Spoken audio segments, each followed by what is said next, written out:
Hello, everybody, and welcome to the Tuesday edition of Video Clips. And the first thing I'll do is introduce my new little friend, Winston.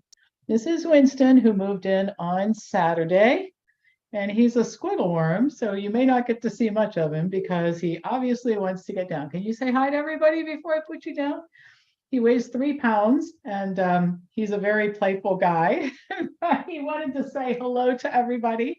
So hello from Winston, and he'll probably want to get back up here about 13 seconds after I put him down, so I may have to reach down and get him again and bring him up here. Anyway, with that as an introduction, let me tell you a couple things you need to know announcement-wise, and then I have some important information about cancer to share with you today. So announcements. First of all, tomorrow, at our office, I mentioned this last week, it's going to be like our last big office event in terms of food-related events. Del Shrove, my former business partner and best-selling cookbook author, is going to be at the office sharing some hors d'oeuvres, holiday hors d'oeuvres, and samplings from his soon-to-be published cookbook. So nobody's seen this stuff or eaten it before. You're welcome to join us. You do need to register with us to do it. And if you've never tasted Del's food and you live in Central Ohio or driving distance, it's well worth your while to get in the car and come spend a couple hours with us and taste some food and have some fun and holiday cheer and all that. So it's on Wednesday, December 7th, tomorrow, at our office. The second thing, we are shipping holiday cookies, and this week and next week are the best weeks to order them. I mean, we'll ship them right up to and including Christmas Eve, but the earlier you order, the better chance to get them there on time. And so call our office. They're chocolate coconut vegan cookies. They're fabulous. Everybody loves them.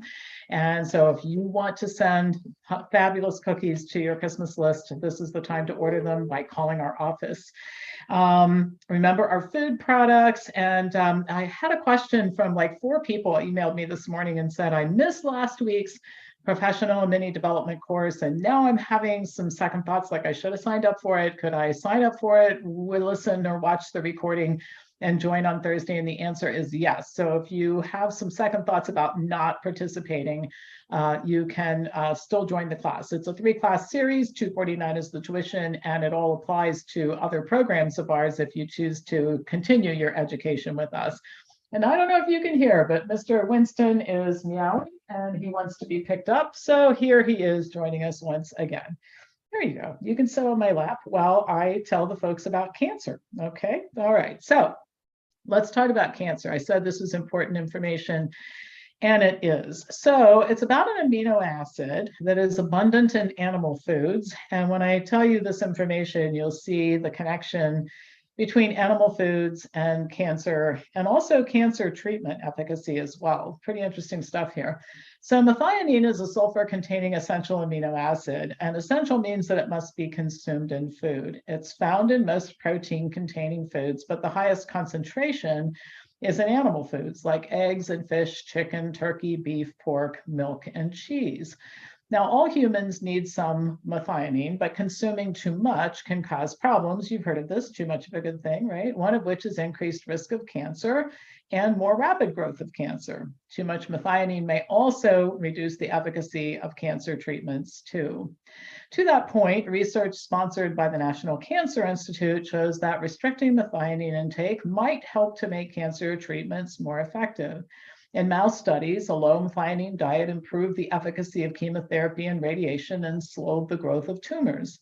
In mice with tumors derived from human colorectal cancer, low doses of the chemotherapy drug 5-FU failed to shrink the tumors at all. But when the mice were fed a methionine-restricted diet during 5-FU treatment, their tumors shrank.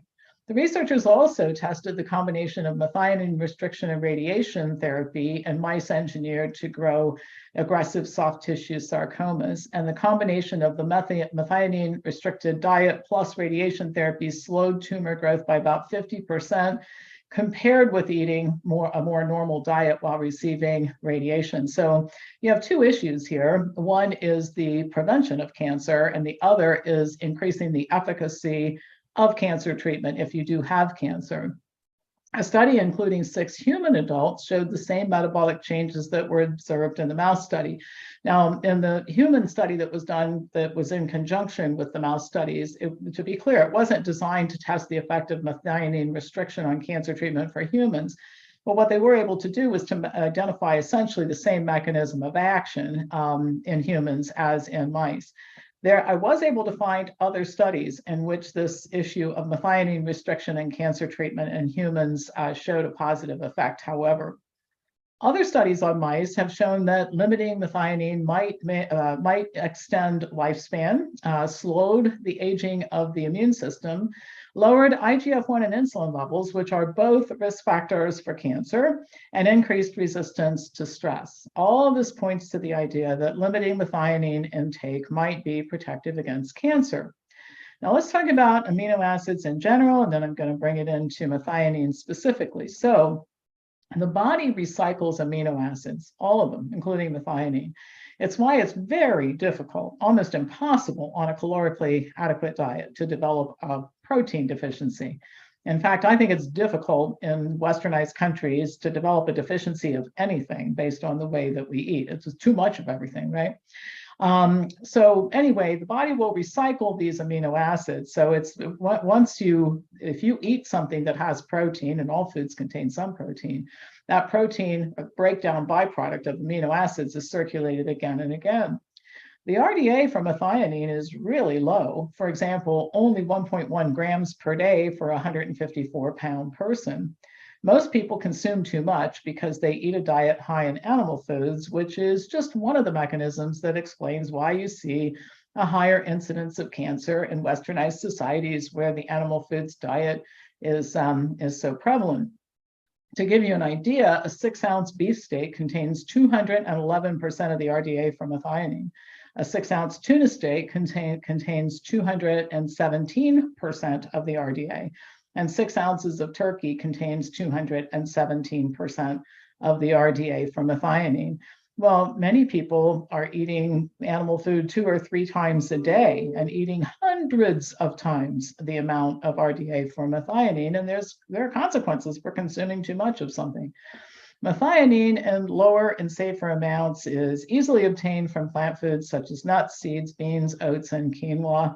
I'm going to qualify something here. I'm not promoting a vegan diet. I'm a well-known vegan. I like eating a vegan diet. I've said for years it's a great alternative. It's not necessary in order to enjoy optimal health, but less animal foods is necessary.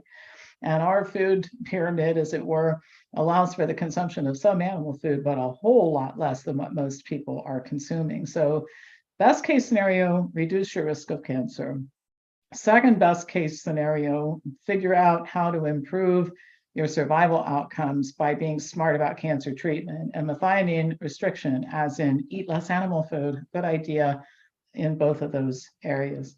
All right, that's all for today. As usual, pass this on to anybody who you think might enjoy watching it and learning from me, and I'll be back to you tomorrow with more news.